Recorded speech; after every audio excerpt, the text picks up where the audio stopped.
ปิธัมมังสารนังคัจฉามิต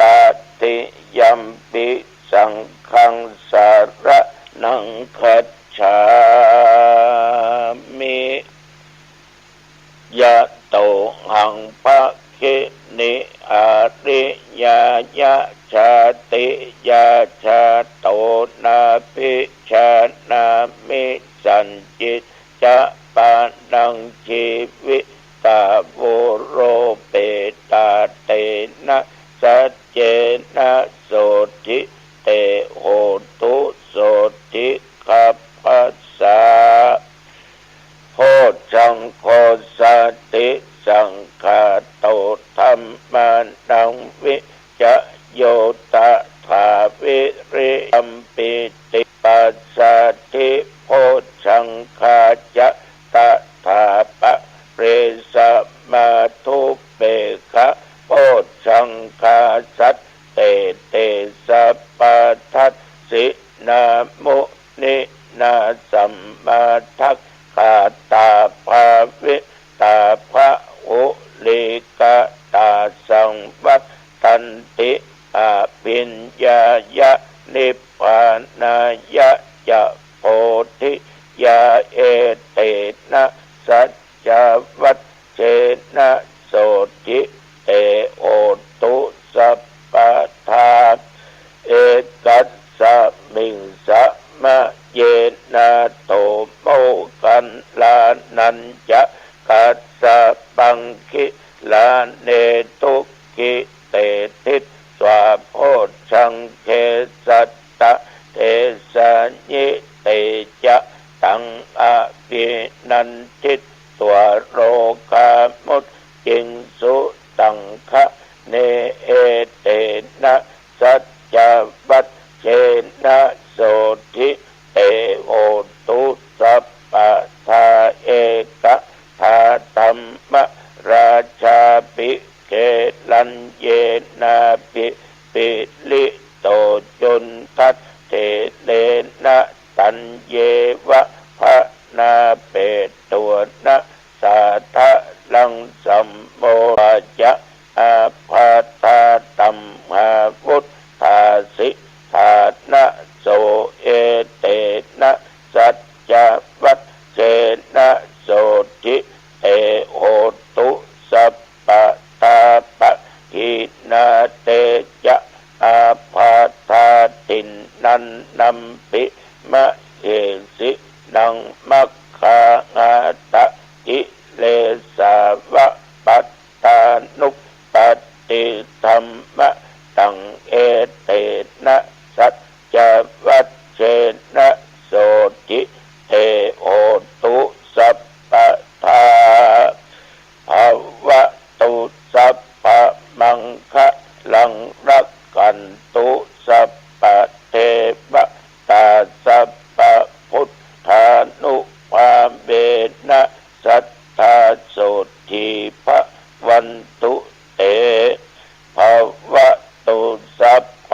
มังคะลังรักขันตุสัพพเทวตาสัพพธัมมานุภาเวนะสัทธาโสทิภวันตุเตภวะตุสัพพมังคะลังรักขันตุสัพพเทวตาสัพพสังฆานุภาเวนะสัทธาโสทิภวันตุเต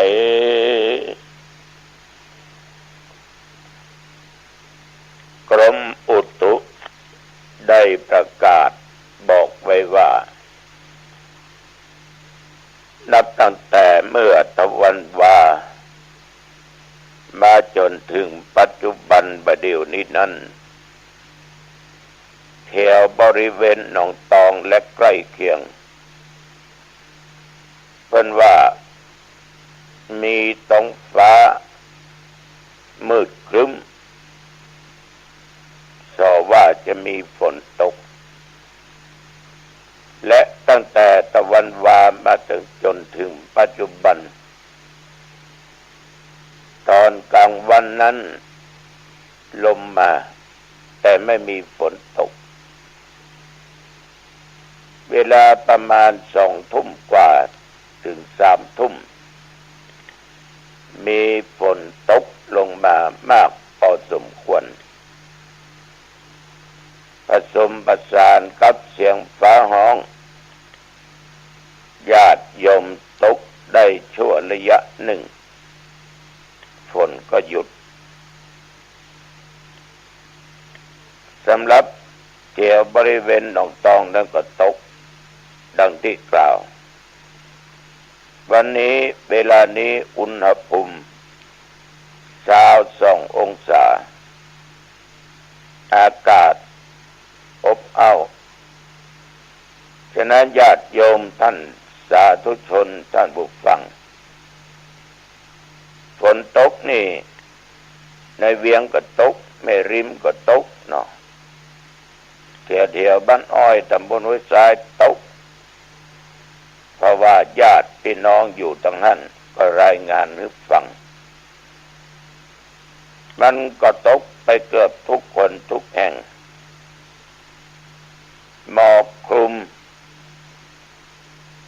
มันก็เจือจางหายลงไปก็นับว่าเป็นผลดีที่ในน้ำขาดแคลนฝนตกลงมาก็ชุ่มเย็นมีน้ำกินน้ำใจเกิดผลต่างๆที่เหี่ยวแห้งก็งอกเงยขึ้นมาดีพี่น้องญาติโยมแถมหมอกควันก็เจือจางหายไปนักก็เป็นสิ่งที่ดีเป็นสิ่งที่ดีฉะนั้นญาติโยมท่านผู้ฟังทั้งหลายทุกสิ่งทุกอย่างนั้นมันก็เกิดขึ้นแล้วก็หายไปก็เป็นธรรมดาของธรรมชาติบางที่บางแห่งบางหนลมนักเสาไฟฟ้าก้นต้นไม้ก้นบางทีก็ก้นใส่อาคารเสนาสนะต่างๆมีวัดหลายวัดที่ถูกต้นไม้ก้นไปถึงอาคารและเสาไฟฟ้าหักล้มลงมาถ้าอย่างอี้ก็นำความหายนะความเดือดร้อนที่เกิดขึ้นต่อผู้ประสบแต่ว่าไม่ได้หมายถึงทั่วไปมันจะมีเป็นแห่งเป็นที่เป็นลงญาติโยมท่านผู้ฟังทั้งหลายก็ขอเตือนสติว่าไม่ต้องไปข้ำเครียดไม่ต้องไปซีเรียสกับสิ่งเหล่านี้มันเป็นภัยธรรมชาติที่มันเกิดขึ้นแต่มันแบบธรรมชาติอีกอย่างหนึ่งคือเรื่องของมนุษย์เรื่องของคนเอาเนี้ยญาติโยมท่านผู้ฟังทั้งหลายเป็นว่าเวลาทำผิดบ่ยอมรับผิดฉะนั้นพระพุทธเจ้าท่านถึงสอนว่าอัตตนาโจทยัตถานังเฮาเนี่ยจงเตือนตัวเองด้วยตัวเองนิสัยของมนุษย์ของคนในญาติโยมมันจะทนบ่ได้กับอย่างเมื่อไปหันคนอื่นอู้ผิดทำผิดมันถึงทนบ่ได้มันถึงอดบ่ได้ถึงว่าคือเพิ่นละถ้าเป็นทำผิดนี่นะทีนี้ถ้าคนนั้นเป็นตัวของตัวเองก็พอที่จะตักเตือนได้หรือเป็นคนที่รู้จักมักคุ้นกันเป็นญาติเดียวกันถ้าพอตักเตือนได้ก็รีบเข้าไปตักเตือน ำอย่างนั้นบดีอู้อย่างนั้นบดีแต่มันก็แปลกในญาติโยมแต่ถ้าหากว่าตัวของเราไปทำผิดตั้งกายอู้ผิดตั้งวาจาสำดักเงียบเนี่ย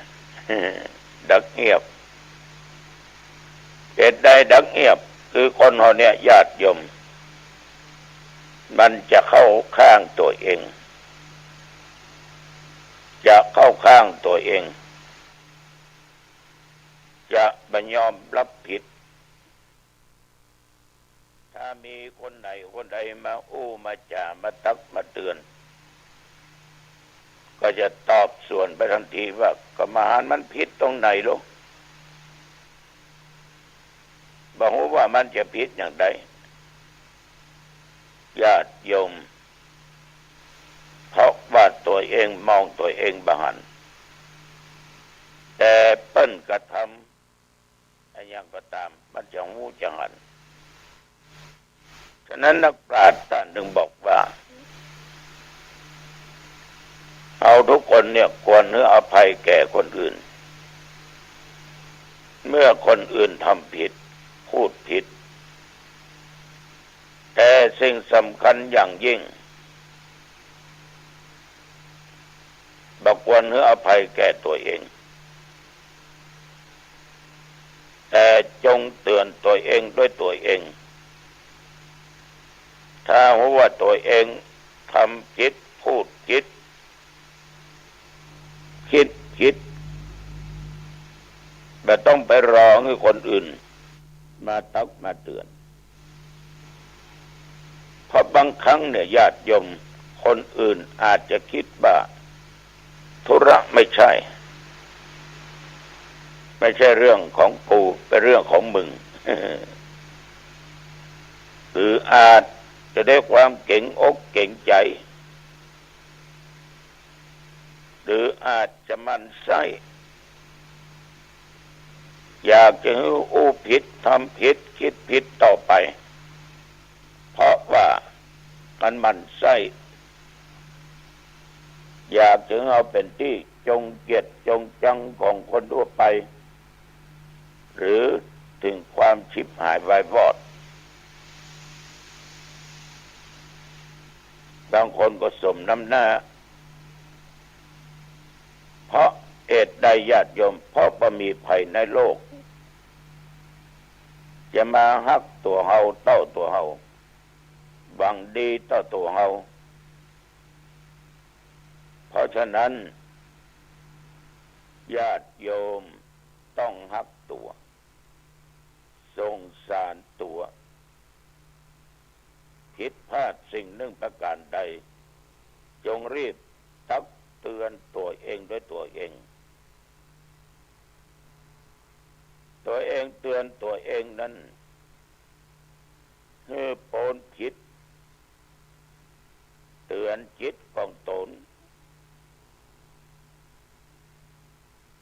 เตือนตัวเองอยู่ตลอดญาติโยมท่านผู้ฟัง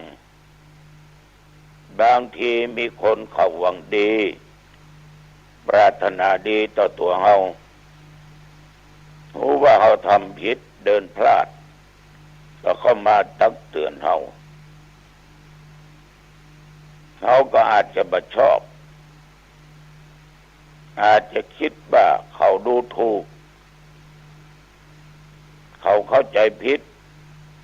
เอาบ่ผิดก็เลยคิดไปคนละแง่ละมุมเพราะฉะนั้นถ้าหากว่าความบังความเจริญความก้าวหน้าหวังความถูกต้องแก่ตัวเองตนต้องกลัวตนต้องกล้าตักเตือนตัวเองว่ากล่าวตัวเองแก้ไขตัวเองถ้าตัวทำผิดพูดผิดคิดผิดจะไปคิดสงสารตัวเองจะไปเป็นคนเข้าข้างตัวเองอย่าให้อภัยแก่ตัวจงรีบตักเตือนตัวเอง แล้วหาหนทางแก้ไขในความประพฤติของตัวเองนั้นให้ถูกต้องท่านผู้ฟังทั้งหลายฉะนั้นตนต้องตักเตือนตัวเองถ้าคนอื่นตักเตือนมาได้ก็ต้องใช้สติและปัญญาตักเตือนตัวเองอันนี้ถ้าเอามาเตือนตัวเองเนี่ยญาติโยมท่านผู้ฟังมันก็จะนำความเสียหายความหายนะและจะเป็นที่เอาไว้วางใจของคนทุกคนแล้วจะบ่มีภัยมาคบค้าสมาคมตัวเพราะเอานั้นเป็นคนเห็นแก่ตัวเป็นคนเข้าข้างตัวเพื่อนพ้องเป็นน้องมิตรสหายอยู่รอบตัวเพื่อนทำอย่างผิดหมดถ้าตัวเองทำบอกว่าไม่ผิดมันก็เลยเป็นเศษจะอยู่กับเพื่อนกับฝูงบ่ได้อยู่กับคนนั้นคนนี้บ่ได้เพราะตัวเองนั้นพนงตัวเองว่าถูกอยู่ตลอดเวลาคนอื่นผิดอยู่ตลอดฉะนั้นญาติโยมมีอย่างที่เราผิดพลาดเกิดจากการกระทำทั้งกายทั้งวาจาทั้งด้านจิตใจเราต้องเตือนตัวเองทำมือได้หนีละความชั่วต่างๆได้แล้วโยมจะได้ดีเองเอาละวันนี้จากไปมาเห็นเวลาว่าพอสมควรอายุวันโนสุขังพลังพบกันใหม่โอกาสหน้าเจริญพรวันนี้ครับท่านผู้ฟังที่เคารพธรรมสาระวันนี้ผมกเกษตรเพชรสำริดชวนผู้มีปัญญาบารมีผู้มีศีลมีธรรมผู้เข้าใจในธรรมรู้ธรรมสอนธรรมผู้ที่จะเป็นผู้สอนธรรมด้านการปฏิบัติก็ต้องผ่านการปฏิบัติธรรมโดยเฉพาะการเจริญภาวนากรรมฐานในยุคปัจจุบันเราจะเห็นได้ว่าการสืบทอดอายุพระพุทธศาสนาที่เป็นตัวพระพุทธศาสนามาถึงทุกวันนี้ได้ศาสนานั้นผู้ที่จะรักษามิใช่เฉพาะมนุษย์ที่เป็นชาวชมพูทวีปโลกใบนี้กลมๆนี้209ประเทศในปัจจุบันหรือจะมากกว่านี้จะขยายไปหรือจะลดน้อยลงจาก200กว่าประเทศเหลือไม่กี่ประเทศในยามศึกสงครามหรือการทำลายโลกอะไรก็แล้วแต่ไม่มีอะไรเที่ยงแท้แน่นอนจะขยายออกไปก็ได้จะลดลงมาก็ได้มนุษย์ที่ไป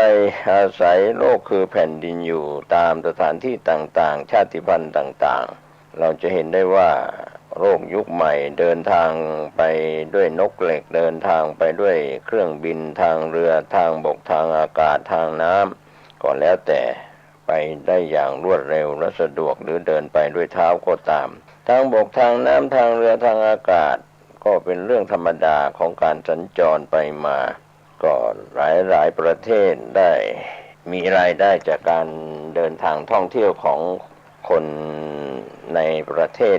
นั้นเดินทางท่องเที่ยวภายในประเทศของตนหรือเดินทางไปต่างประเทศก็ได้ไปเปิดหูเปิดตาได้ไปเห็นการอยู่อาศัยในถิ่นต่างๆบางประเทศเขาก็หวงแหนในระบบนิเวศวิทยาในที่อยู่อาศัยเขารักษาดินน้ำลมไฟอากาศให้ใสสะอาดบริสุทธิ์ต้องการจะเป็นถิ่นที่อยู่ไม่ว่าจะในน้ำในทะเลในบนบกในถ้ำในดอยป่าเขาลำเนาไพรรวมไปถึงอาคารที่อยู่เวลานี้เราจะเห็นได้ว่าบางประเทศนั้นก็หนาแน่นไปด้วยปูนก็คือตึกรามบ้านช่องโรงแรมที่อยู่อาศัยก็แออัดยัดเยียดเรียกว่าพื้นแผ่นดินมีน้อยจะเป็นประเทศหมู่เกาะหลายประเทศก็อยู่อย่างลำบากบางประเทศนั้นแผ่นดินกว้างใหญ่ไพศาลในอาณาเขต ที่ได้ยึดครองไว้มากมายชนเผ่าต่างๆในประเทศนั้นๆก็มีชนเผ่ามากมายชาติพันธุ์มากมายที่ผู้ดำเนินรายการเท้าความอย่างนี้ก็ต้องการจะเห็นว่าทุกคนที่เป็นมนุษยชาติตัวเป็นมนุษย์ได้เกิดบนโลกใบนี้ที่เราสมมติว่าโลกกลมๆใบนี้ก็คือชาวชมพูทวีปที่เราไปมาหากันแต่ในทางพระพุทธศาสนายังพูดถึงมนุษย์อีก3ทวีปก็คืออุตรกุรุทวีปอยู่ทางตอนเหนือมีศีล5มีอายุแน่นอน1,000 ปีมนุษย์เรานี่แหละนะครับพระอาทิตย์ขึ้นพระอาทิตย์เดิน365วันว่าเป็น1ปีเนี่ยเรียกว่าเป็น1,000 ปีของชาวอุตรกุรุทวีปหรือเราเรียกย่อๆว่าชาวกุรุทวีปก็เป็นมนุษย์ที่เราอาจจะพูดว่าเป็นมนุษย์ต่างดาวที่เราเดินทางไปไม่ถึงด้วยยานพาหนะปัจจุบันที่มีอยู่คือเครื่องบินหรือเรือเดินทะเลในท้องทะเลมหาสมุทรหรือเดินทางบกก็แล้วแต่รถไฟความเร็วสูงหรืออะไรต่างๆก็แล้วแต่นะครับยานพาหนะใดๆก็คงไปไม่ได้ส่วนใหญ่ก็จะเป็นอีกดินแดนหนึ่งมุมมองหนึ่งตามความเชื่อของพี่น้องชาวพุทธว่าอุตรกุรุทวีปเป็นมนุษย์อีกคือเขาเป็นมนุษย์ที่มีการรักษาศีล5มีความเป็นอยู่คล้ายเทวดาเรียกว่าเสวยความสุขด้วยบุญเก่า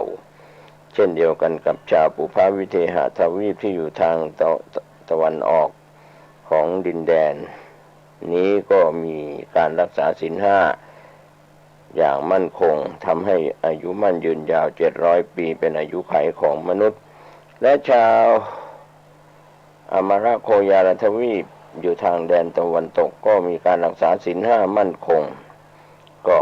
ทำให้มีอายุยืน500 ปีของมนุษย์ส่วนชาวชมพูทวีปเรานั้นอายุขึ้นลงอยู่ที่ตัวศีลดัชนีชี้วัดจากตัวศีล5ถ้ารักษาศีล5ได้อย่างสมบูรณ์บริบูรณ์มั่นคงก็จะทำให้อายุยืนยาวขึ้นจนไปถึงอสงไขยปีชาวชมพูทวีปดังนั้นมนุษย์ที่มีอายุไขในสมัยที่100,000 ปีขึ้นไปจนถึงอสงไขยปีนับไม่ได้หรือต่ำกว่า100 ปี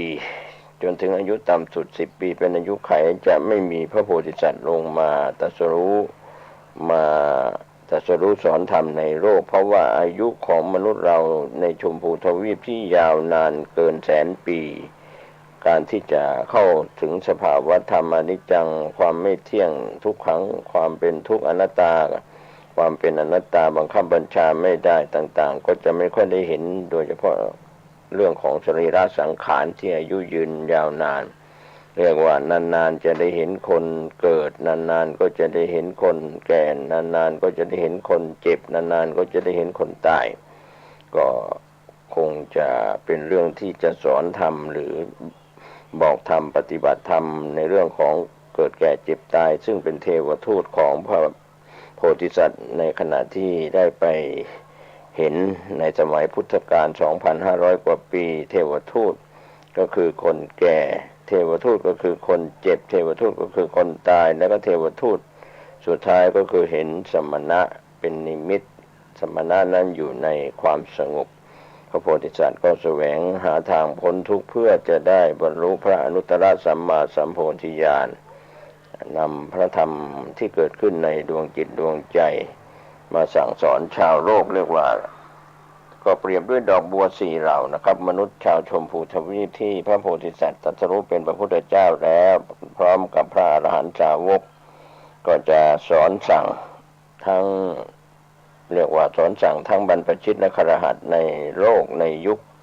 ของแต่ละสมัยแต่ละการเวลาที่มีพระพุทธเจ้าบังเกิดขึ้นในโลกของพุทธศาสตร์จึงเป็นโลกที่เรียกว่าควรแก่การศึกษาเป็นอย่างยิ่งซึ่งในขณะนี้ชาวโลกเราศึกษาจบในศาสตร์ต่างๆเป็นทางวิทยาศาสตร์หรือเป็นศาสตร์ทางโลกจะเป็นส่วนใหญ่ไม่ว่าจะเป็นแพทยศาสตร์มนุษยศาสตร์สังคมศาสตร์สาธารณสุขศาสตร์อะไรต่างๆเรียกว่าธุรกิจที่เกี่ยวกับศาสตร์ของธุรกิจศาสตร์ต่างๆมากมายในพระไตรปิฎก ถ้าเราไปสำรวจแล้วก็จะเห็นว่ามีศาสตร์ที่น่าสนใจอยู่ถึง18ศาสตร์และก็ในโลกยุคใหม่ก็อาจจะมีมากกว่าในศาสตร์ของสถาบันอุดมศึกษาทั้งภายในประเทศและต่างประเทศส่วนใหญ่ก็เป็นศาสตร์ที่เกิดขึ้นภายในสรีระร่างกายของตัวมนุษย์เรานี่แหละครับที่ศาสตร์ต่างๆอย่างเช่นมนุษยศาสตร์วิทยาศาสตร์หรือพุทธศาสตร์อย่างนี้เป็นต้นเป็นตัวอย่างก็สื่อสารก็ตามก็ศึกษาเรื่องของตัวเองมีตาหูจมูกลิ้นกายและใจที่เป็นสื่อสารหรือความเป็นมนุษยศาสตร์อะไรต่างๆก็ยกเป็นพอเป็นตัวอย่างแต่ว่าสิ่งที่เราอาจจะมองผ่านเลยผ่านก็เลยไปจบที่ศาสตร์ใบกระดาษเป็นปริญญาบัตรเป็นประกาศนียบัตรเป็นวุฒิบัตรเป็นอะไรต่างๆที่เราไปศึกษากันทั้งภายในประเทศและต่างประเทศทำให้อาจจะทำให้เราจบศาสตร์นั้นมาเพื่อเป็นการประกอบอาชีพวิชาชีพดังนั้นมนุษย์ที่มีอยู่ในโลกปัจจุบันนี้ถ้าเรามองแล้วก็อาจจะมองข้ามศาสตร์คือทางด้านมนุษยศาสตร์ที่เกี่ยวข้องกับด้านจิตใจร่างกายและจิตใจของตนเองความจริงพระไตรปิฎกศาสตร์ต่างๆนั้นไม่ได้เรียนนอกตัวเรียนในตัวเรานี่แหละความรู้คู่กับความรู้ที่เกิดขึ้นจากการมีกรรมฐานสติรู้ทันเห็นทางตามีสติทันได้ยินทางหูมีสติทัน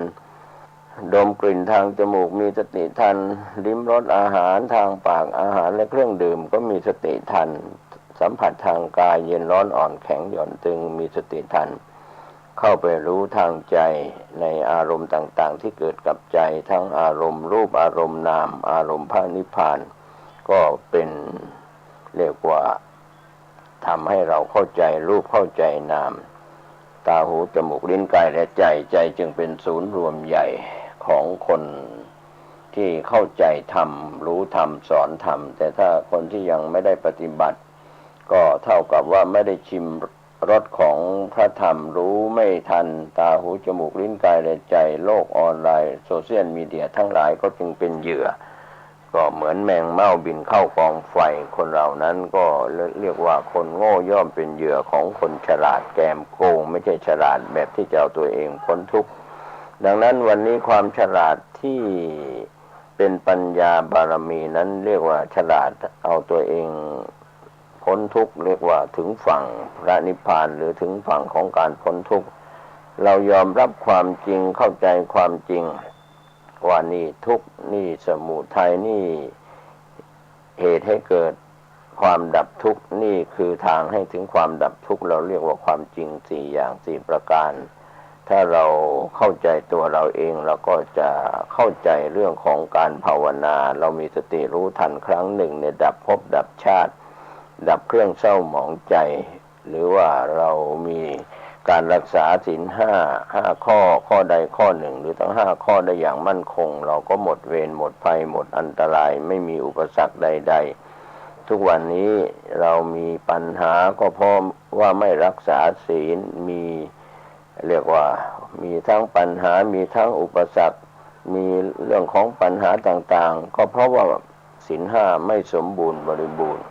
ความสมบูรณ์ของมนุษย์เรานั้นเกิดจากการมีศีล5เมื่อไม่ฆ่าสัตว์ไม่ฆ่าเขาก็ไม่มีใครมาฆ่าเราไม่ลักทรัพย์ของใครไม่โกงใครไม่เบียดเบียนใครในข้ออทินนาทานไม่ลักทรัพย์ไม่โกงไม่มีอย่างนี้แล้วมีความซื่อสัตย์ไม่เรียกว่าใช้ตามมีตามเกิดตามอัตภาพของตนทรัพย์สินเงินทองเข้าของทั้งทรัพย์สมบัติเคลื่อนที่ได้ไม่ได้อะไรต่างๆก็ทำให้เราไม่ไปถือเอาของคนอื่นมาเป็นของตนเองเราก็พึงพอใจในทรัพย์ภายในทรัพย์ภายนอกที่มีอยู่ในตัวเราก็ทำให้เราเป็นผู้หมดเวรข้อแรกไม่ฆ่าสัตว์เล็กสัตว์ใหญ่ทั้งมนุษย์และสัตว์เดรัจฉานก็ไม่มีเวรไม่มีภัยจากการที่เราจะถูกฆ่า เช่นเดียวกันเมื่อเราไม่ไปถือเอาทรัพย์ของคนอื่นโดยการลักการขโมยฉกชิงวิ่งราวหรือโกงกันซึ่งหน้ารับหลังในเรื่องของทรัพย์สินคุณคนอื่นผู้อื่นก็ทำให้เราก็หมดเวรที่ไม่มีใครมาโกงทรัพย์สินเราลักขโมยทรัพย์สินของเราอะไรอย่างนี้เป็นต้นข้อที่สามก็เช่นเดียวกันเรามีสามีภรรยาเป็นคู่ครองกันด้วยความซื่อสัตย์เมื่อความซื่อสัตย์เกิดขึ้นก็ทำให้ไม่หวาดระแวงกันไม่หวงแหนกันไม่ชิงรักหักสวาทกันไม่มีปัญหาเรื่องของคู่รักคนหนุ่มคนสาวปัญหาทุกวันนี้คนรักคู่รักของคนหนุ่มคนสาวก็มีปัญหาเพราะว่าไม่มีความซื่อตรงซื่อสัตย์ต่อกันไม่เรียกว่าทำผิดก็ทำให้เสพกรรมผิดก็เป็นปัญหาจองเวรจองกรรมเกิดปัญหาผิดกฎหมายชิงรักหักสวาทปัญหาหย่าร้างปัญหาเรียกว่าตบตีกันทำร้ายกันฆ่ากันจากคู่รักคู่ครองเป็นปัญหาจากศีลข้อที่สามถ้าทำผิดก็ถ้าเราไม่ทำผิดซื่อตรงซื่อสัตย์ในคู่ครองคนรักของเราที่เราถือปฏิบัติกันอยู่มีลูกเต็มบ้านมีหลานเต็มเมืองก็อยู่กันได้ไม่มีปัญหาของสถาบันครอบครัวเพราะมีศีลสมบูรณ์ในข้อที่สามข้อที่สี่ก็เช่นเดียวกันเราไม่โกหกหลอกลวงใครเป็นผู้ซื่อสัตย์ต่อตัวเองก็เท่ากับซื่อสัตย์ต่อคนอื่นไม่หลอกลวงใครไม่เขียนข้อความที่เป็นเท็จไม่คำพูดที่ไม่เป็นเท็จนะครับไม่กล่าวคำเท็จไม่กล่าวคำส่อเสียดไม่กล่าวคำหยาบไม่กล่าวคำเพ้อเจ้อนี่แหละทำให้เราพูดให้ใครเรื่องอะไรใครฟังก็จะเป็นที่เชื่อถือเพราะว่าเรามีศีลบริสุทธิ์จากการพูดข้อสุดท้ายเครื่องดื่มของดองเครื่องมึนเมาทั้งหลายสุรายาเมารวมไปถึงยาเสพติดต่างๆเราไม่ได้ยุ่งไม่ได้เกี่ยวไม่ได้เสพก็ไม่มีปัญหาเรื่องของการขาดสติเมื่อเรามีสติสมบูรณ์ร่างกายสมบูรณ์สติปัญญาสมบูรณ์ศีลห้าข้อที่ห้าสมบูรณ์ก็ทำให้ความเป็นมนุษย์ตั้งแต่ศีลข้อแรกจนถึงศีลข้อที่ห้าจะอยู่ภาวะเพศใดๆมีการใช้เครื่องนุ่งห่มจะเป็นบรรพชิตเพศบรรพชิตเพศคฤหัสถ์ก็แล้วแต่ต้องอยู่ใช้ศีลเป็นตัวรักษาส่วนที่จะรักษาด้านจิตใจก็คือการเจริญสติภาวนากรรมฐานครับก็ถ้าเรามองกันให้ลึกซึ้งลงไปว่าทุกวันนี้เรามองไปนอกตัวไปศึกษาเรื่องนอกตัวไปยุ่งกับคนอื่นมากกว่าที่จะดูแลตัวเราเองพิจารณาตัวเราเองโรคภัยไข้เจ็บที่เกิดขึ้นอาจจะเกิดจากการที่เราใช้อิริยาบถทั้งสี่ยืนมากเกินไปนอนมากเกินไปนั่งมากเกินไปเดินมากเกินไปเราจะเห็นได้ว่าเราอาจจะนั่งทำงานในที่ทำงานนานๆไม่ได้เปลี่ยนอิริยาบถก็ควรจะเปลี่ยนอิริยาบถไปเดินเสียบ้างไปวิ่งเสียบ้างหรือไปพักผ่อนในยามที่เราจะต้องหลับนอนพักผ่อนในยามกลางวันกลางคืนเวลากินก็ต้องกินเวลานอนก็ต้องนอนเวลาพักผ่อนก็ต้องพักผ่อนในรอบ24ชั่วโมงนั้นเราอาจจะแบ่งเวลาใช้เวลาที่ผิดเวลาก็ทำให้เกิดเป็นปัญหากับสุขภาพการจะกินไม่เป็นเวลาไม่เลือกในการรับประทานอาหารและเครื่องดื่มหรือการสื่อสารฟังการดูการชมการฟังการต่างๆการทำงานที่อาจจะตึงเครียดมากเกินไปเรียกว่าเราจะเห็นได้ว่าในส่วนของเวลาราชการนี้ก็มีวันหยุดราชการให้เสาร์อาทิตย์เป็นวันหยุดเพื่อจะได้พักผ่อนในการทำงานก็บางหน่วยงานไม่ว่าจะเป็นทุกๆหน่วยงานนะครับไม่มีโอกาสที่จะได้มีวันหยุดเป็นวันหยุดของตนเองในรอบ7 วันในบางหน่วยงานและเราไม่มีวันหยุดให้กับผู้ทำงานจะเป็นข้าราชการก็ต้องมีวันหยุดเป็นของข้าราชการในรอบ7 วันก็ดีหรือในหลายวันในรอบมีการอนุญาตให้ลาวันหยุด วันลาอะไรต่างๆที่เป็นการให้โอกาสเขาได้พักผ่อนในหน่วยงานราชการต่างๆรวมไปถึงรัฐวิสาหกิจหรือภาคเอกชนก็ตามการทำงานไม่มีวันหยุดไม่มีวันพักผ่อนก็เหมือนเราใช้งานเครื่องจักรกลที่ไม่ได้พักผ่อนไม่ได้หยุดไม่ได้ดับเครื่องยนต์